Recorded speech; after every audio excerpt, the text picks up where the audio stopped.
watching the news with me, Nadhir Azdan. These are the day's top headlines. Fuel prices are hiked for the first time in 137 days. The prices of LPG cylinders have been hiked by 50 rupees a cylinder. This is the steepest fuel hike across the board in more than 2 years. President Biden says India's position on Russia is shaky. A top US official tells NDTV democracies need to stand together against Russia, calls Russia an unreliable partner of India. President Zelensky of Ukraine's latest offer says he will not seek NATO membership if Russian troops withdraw. India dominates the global air pollution report. Delhi is the most polluted capital for the fourth year in a row. 63 Indian cities are in the top 100. The Enforcement Directorate attaches the property of Uddhav Thackeray's brother-in-law. Sharad Pawar hits out at the political misuse of the ED, as he puts it. Akhilesh Yadav resigns as a member of parliament, decides to stay on as an MLA, will be the leader of the opposition in the UP Assembly as he seeks to consolidate.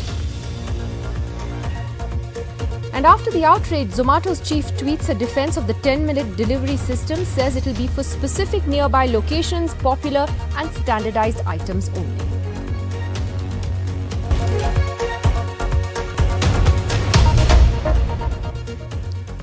Well, the big story today is that fuel prices have been hiked for the first time in 137 days. It is the steepest hike in fuel prices in more than 2 years. Petrol and diesel is up by 80 paise in Delhi and by 84 paise in Mumbai. And what really hurts is LPG cylinder prices that have been hiked by 50 rupees a cylinder.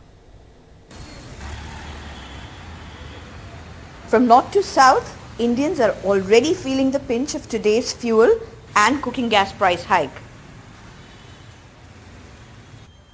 In Thiruvananthapuram, a tea seller says he just raised the price of a cup by 2 rupees because of rising costs. Now if he raises prices again, he fears he'll lose customers like this group of auto rickshaw drivers.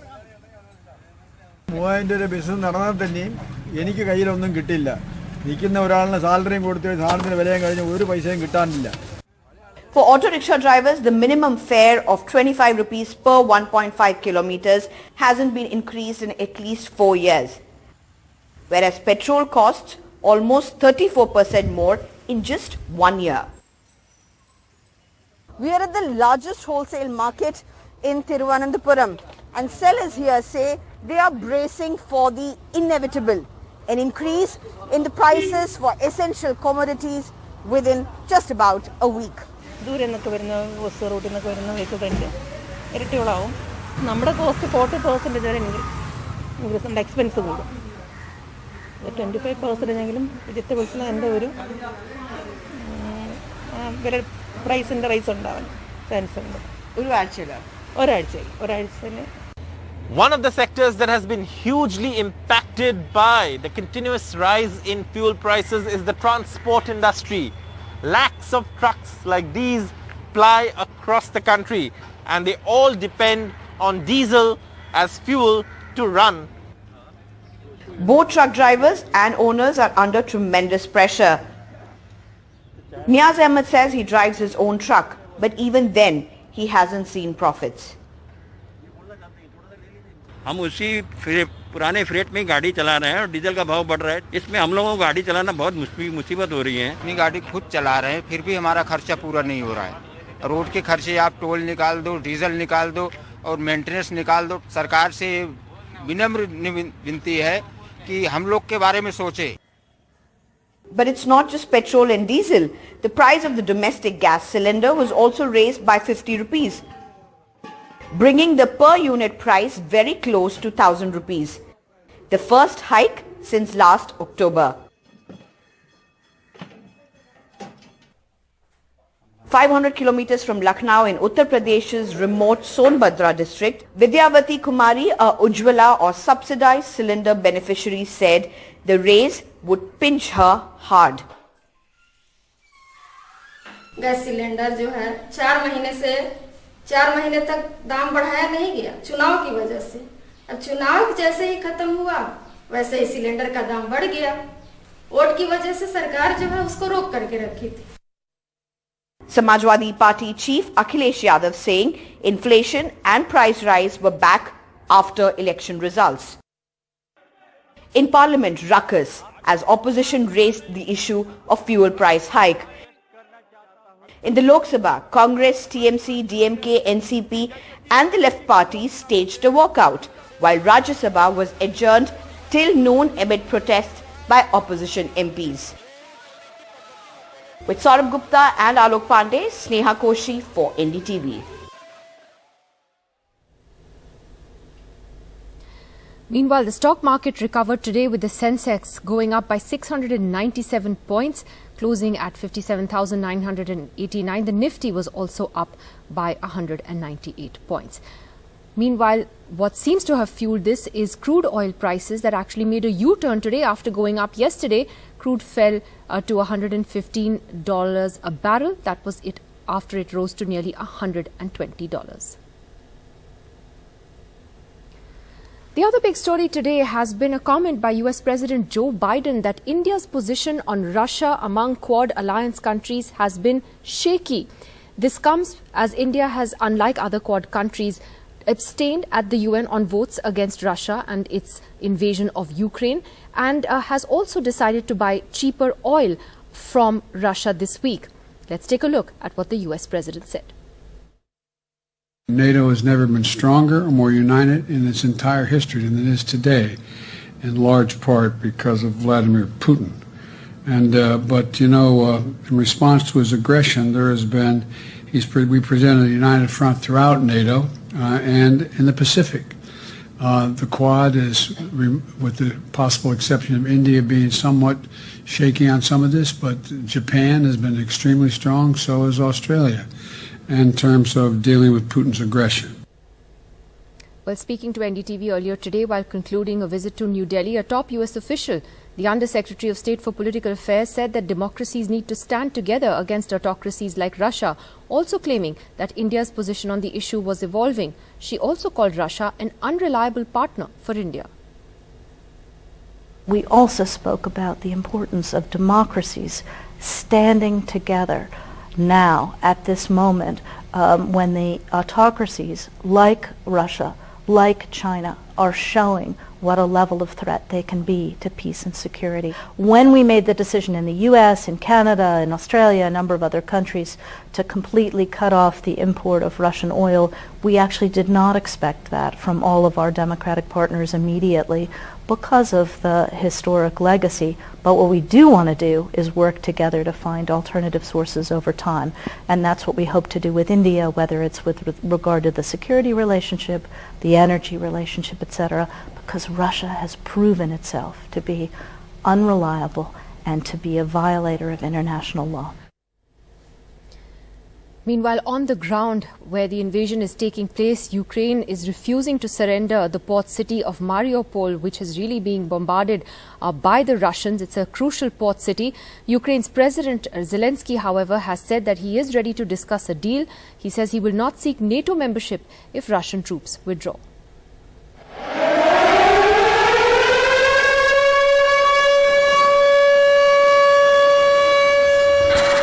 Russian forces close in on Mariupol, the most heavily bombarded and damaged city in the Russian attack on Ukraine. But despite Russia's demands to surrender, Ukraine refuses to give up the city, which is key to Moscow's military campaign.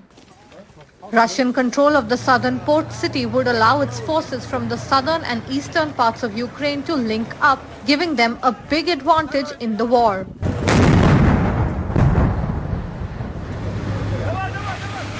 Kiev, the Ukrainian capital, is under a new 35-hour curfew after Russian strikes reduced a shopping mall to rubble, killing at least 8 people. The Ukrainian president says that he is ready to discuss a commitment not to seek NATO membership in exchange for a ceasefire and withdrawal of Russian troops. Тому спочатку люди, якщо вони хочуть закінчити війну, припиняється вогонь, виводяться війська, президенти зустрілись, домовилися, що війська виводяться, що є ті чи інші гарантії безпеки, тут можна знайти компромісні речі. But the Kremlin says that any meeting between Putin and Zelensky is off the table until peace talks progress further. US President Joe Biden believes Russia's Vladimir Putin's back is against the war, warning he may use chemical or biological weapons in Ukraine. He's asserting that we, America, have biological as well as chemical weapons in Europe. Simply not true. I guarantee you. They're also suggesting that Ukraine has biological and chemical weapons in Ukraine. That's a clear sign he's considering using both of those. He's already used chemical weapons in the past, and we should be careful what's about to come. Satellite imagery over the last 72 hours shows heavy Russian military activity and a lot of devastation in and around key Ukrainian cities including Mariupol, Kiev and Chernihiv. It's been nearly a month since Russia launched a full-scale invasion attempt on Ukraine. Now all eyes are on the emergency special session of the UN General Assembly on Ukraine, which resumes on 23rd March. Sana Marwaha for NDTV. Back home, college admissions are going to change forever. There will now be a common entrance test for all undergraduate admissions in central universities. That includes DU, among others. And authorities say this will mean that both Class 12 marks as well as the entrance test will now become the new criteria for getting into college. Rishika Barua explains more. In sweeping changes, the University Grants Commission in India has introduced a common entrance test for undergraduate admissions. It's going to be called the CUET, or the Common University Entrance Test. Now for the 2022 admissions, which is this year, it's going to apply only to central universities like DU, JNU, Jamia and IGNOU. Common Entrance Test 2022 will be held in the first week of July. The application process will begin in the first week of April. Both the application process as well as the exam will be held online. It's going to be like a multiple choice computer-based test similar to the SATs in the US. The National Testing Agency said that they're going to set up testing centers all across India for easy accessibility of this test. Like I said, for now, it's only for central universities. State and private universities are likely to follow suit perhaps from next year. So who can write these exams? Well, anybody who's passed their Class 12 board exams can essentially go ahead and write the common test. Well, does this mean that your Class 12 board percentage is rendered useless? No, not entirely, because your 12th class marks can be used as an admission criteria by the university. What does this mean? The university can essentially admit students based on two criteria. One is the common test score plus a minimum threshold for your Class 12 marks. The universities, different universities can fix different minimum scores that they require in Class 12 for admission. So while this is a welcome step that's going to do away with the soaring cutoffs that make headlines every year, the big questions are what's going to be the syllabus and is it perhaps a little too late in the academic year to bring about such a big change for admissions slated to take place in just a few months from now. Rishika Barua for NDTV. Professor Kumar, while board results can count towards eligibility, is it correct that no weightage is actually going to be given to board exam performances in the final admission decision to these central universities and affiliate colleges? The board examination marks will only be used as the eligibility criteria for admission in UG programs.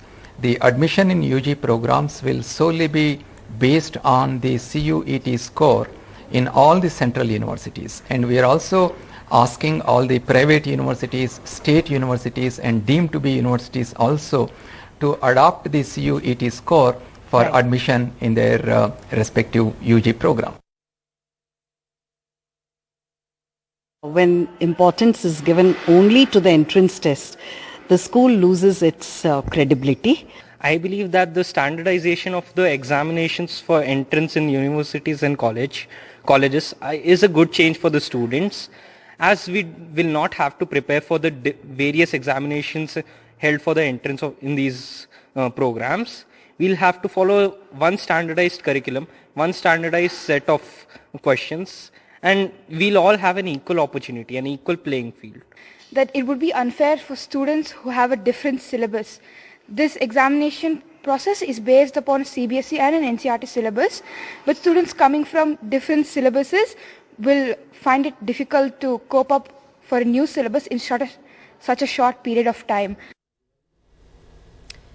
Well, a new report on air pollution has actually showed that India's air quality has worsened in 2021 more than even the previous year. There are 63 Indian cities that are in the top 100 most polluted cities in the world, and Delhi remains the world's most polluted capital for the second consecutive year. Crop burning, smoke, they say is 45% of Delhi's pollution, while Bhiwadi in Rajasthan and Ghaziabad in UP are globally the most polluted cities. The most interesting findings from the report is just how many capital cities are actually not meeting the World Health Organization standards for PM 2.5. Unfortunately, New Delhi isn't an exception, and it's probably the most populated city that is unfortunately far from the World Health Organization standard for PM 2.5. Well, back to politics, and the Enforcement Directorate has attached properties belonging to the brother-in-law of Maharashtra Chief Minister Uddhav Thackeray. Sharad Pawar, an ally of the Shiv Sena Chief Minister in Maharashtra, has already hit out, saying that this is the political misuse of the ED once again. Joining us now, Saurabh Gupta with more on this. Saurabh, we've been seeing central agencies quite active in Maharashtra, actually, both against the NCP and the Shiv Sena. Yes, and of course that's the point the opposition parties have been making. Most specifically, Sanjay Raut today also making the point that the ED seems to be active in states which are not ruled by the BJP. For example, Bengal, where Mamata Banerjee's nephew Abhishek Banerjee and Trinamool MP was questioned by the ED. In Maharashtra, the ED of course has taken action against Anil Deshmukh, Nawab Malik, ministers from the NCP. Sanjay Raut, also Anil Parab has been questioned from the Shiv Sena. Then you had the IT department raiding a close aide of Aditya Thackeray, and now again you have the ED, basically attaching properties, saying that they allegedly belong to a firm controlled by Maharashtra Chief Minister Uddhav Thackeray's brother-in-law, Mr. Patankar. Now, obviously, this is something that has been happening. The ED says it's investigating, but the opposition parties have been raising the chorus, so to speak, saying that this smacks of political vendetta, none less than Sharad Pawar, the senior opposition leader, also saying that 5 to 10 years ago, no one knew what the ED was. This is a blatant misuse of central agencies to target opposition-ruled government, and our government here is what Mr. Sharad Pawar says on these raids and the ED action.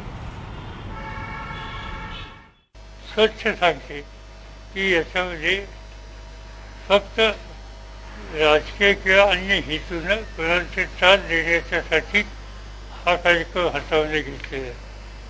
स्पष्ट सांगायचं म्हणजे 5-10 वर्षापूर्वी इथं बसलेल्या कुणाला ED नावाची संस्था माहिती नव्हती. आता ही ईडी ही गावागावात गेली. या सगळ्या गोष्टीचा गैरवापर दुर्दैवाने सध्या चालू आहे. बघूया आता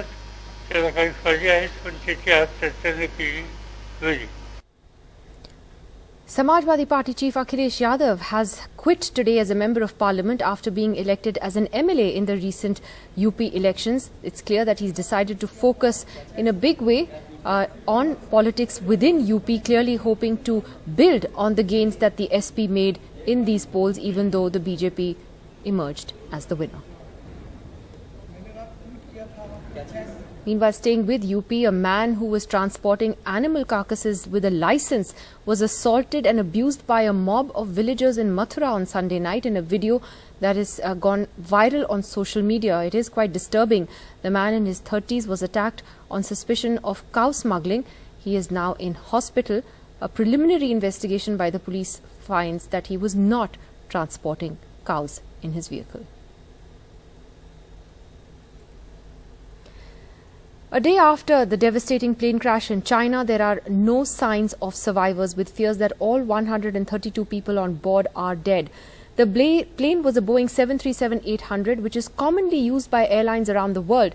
There is no clarity on why the aircraft nosedived out of the sky.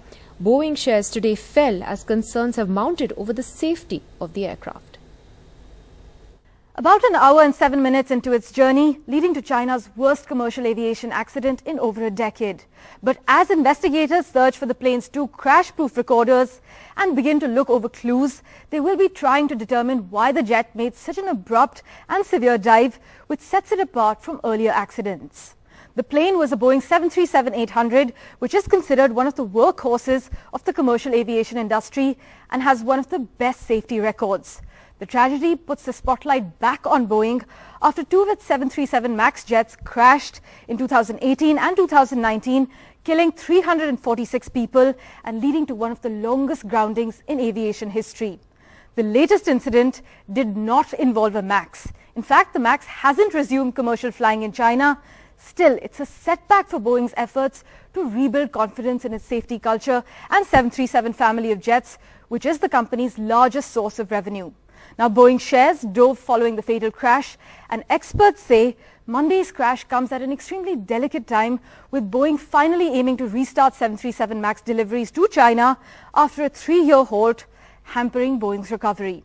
The drop in shares likely reflects worries that the delivery time frame for the MAX will slip as Chinese authorities investigate the crash. Well, the other interesting story today, Zomato's founder Deepinder Goyal says the 10-minute delivery service that he announced yesterday will be for specific nearby locations, popular and standardized items only. His detailed explanation came after a backlash on social media.